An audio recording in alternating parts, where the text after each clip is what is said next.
Намираме се пред Шефс, не го бъркайте с Топ Шеф, това е Шефс. Всички са шеф. Не е малко отбъркващо с толкова много шефове. Добре, това е среден с всичко, без люто, хлебчето, хрупкаво, запичат го от двете страни, от едната страна е запечено обаче повече отколкото от другото. Това е интересното на този дюнер е, че има фалафелче отгоре. Много приятно, Кари каза, ядеме си фалафел цял ден, така че ще си отхапя аз първо и ще ти дам на теб, окей? Пробваме фалафелчето.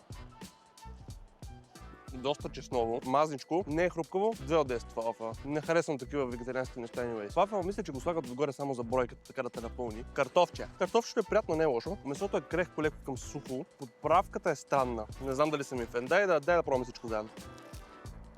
Окей. Всичко заедно. Краставичките абсолютно същите като на Топ Шеф. Соса, доста майонеза. Така сега трябва да съдиме дали е по-хубаво от Топ Шеф и от Фантазията. Така това не е по-хубаво от Фантазията. Оценката определено вече автоматично е под 6,5. Мисля, че мога да му дам едно солидно 5 от 10. Приятно е, ама не е нещо вау. Намира се на много готина локация иначе. Ама мисля, че малко си свалиха рейтинга с фалафел отгоре. Поред като сложат нещо е такова отгоре за дори да е за пълнеш. Да е прясно, то вече беше старо, останало там дълго време стояло. Не беше чак толкова вкусно. Месото не е чак толкова добре подправено. Соса е странен, не е баш как трябва, много е майонезен, чеснов, трябва да е по-лек. Месото е сега като го ям и после вкуса не ми харесва чак толкова.